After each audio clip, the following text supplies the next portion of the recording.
Hello everyone, how are you doing? It's Dave Bondi. So it is getting colder and your homes are probably getting colder as well. I'm sitting here with Jeff Filek, owner of Bigfoot Pro Services, one of our sponsors for all the content we do. Thank you so much for that, by the way. Absolutely. So tell people a little bit about yourself. You cover really all of Michigan? Correct. But I will say one thing, it's not cold out there, Dave. Come on. We like it. It's not yet. It's not that it cold. Will be. All right, there's some people. In the office, they call me a frost miser because I like it cold. Yeah, I was hearing that. Some of the ladies said, you like it at 62, 63 I degrees? brought in a pair of shorts because they're trying to sweat me out when I go back in the office here instead of dress pants because it's so darn hot in there. So. Jeez, I know I put on our Facebook page, what do you like to, 71, I think perfect temperature, 70, 71 degrees, but wow, yeah, we're in Michigan, this is not cold, it's not. It could be worse. But. What, for a homeowner, people watching, or even business owners, there are things they can do, because I have an older home, and I would feel the cold air coming in, or you open a door, or even when we let the dog out, before we open the door, the cold air is just coming in. You do HVAC. Are there things that you can do or people can do? What are the little tips or tricks? Yeah, so I mean, we've been talking about like obvious stuff, furnace tune-ups, checking your filter, making sure that that's right. Are you seeing any kind of like frost buildup on any windows? You feel any literally, like you said, air that's leaking in through your home? Besides heating and cooling, we also do blown insulation and air sealing, and we can do infrared testing where we can come around the house and see if we can pinpoint some of those leaks and seal them up, or are they something more like it's an entire window to help identify those things. But those things can make a huge difference, And how, furnace, I've learned so much because I just had them at my house inspecting my furnace, and you need to do that. It's amazing how, and I didn't understand this, newer furnaces, energy efficient. Energy efficient isn't just a cliche, it's true, because old furnaces, they just run and run. What's the advantage of having a brand new furnace? The technology is probably amazing from 10 years ago? Yeah, I mean, 10 years ago, just the efficiency difference, as we know, the cost of everything has gone up atrociously. So, you buy $1 worth of gas from whoever your utility is.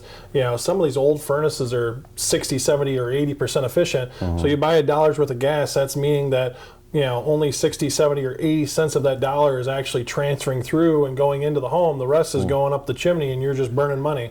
Where, the high efficiency furnaces, they're, 95, 96, 97, and even 98% efficient. So you buy $1 worth of gas, you're getting nearly all of that actually transferring out into the home itself. Money just going up, literally up the chimney. So it makes a huge difference. And then, a lot of these newer furnaces, there are multiple stages.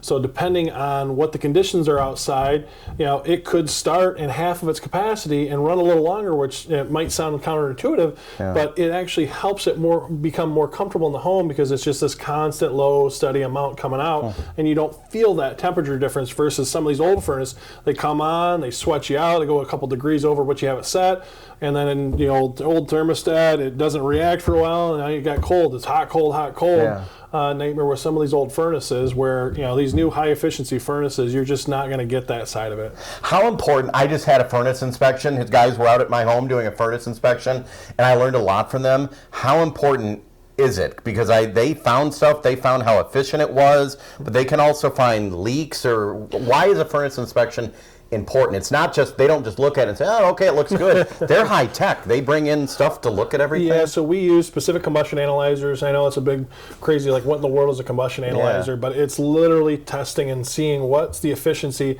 of the furnace itself. So they're going into the exhaust, but then we're also testing the airstream of what's going into the home. The last thing you want is, essentially a furnace. You have a controlled burn that's happening inside that furnace.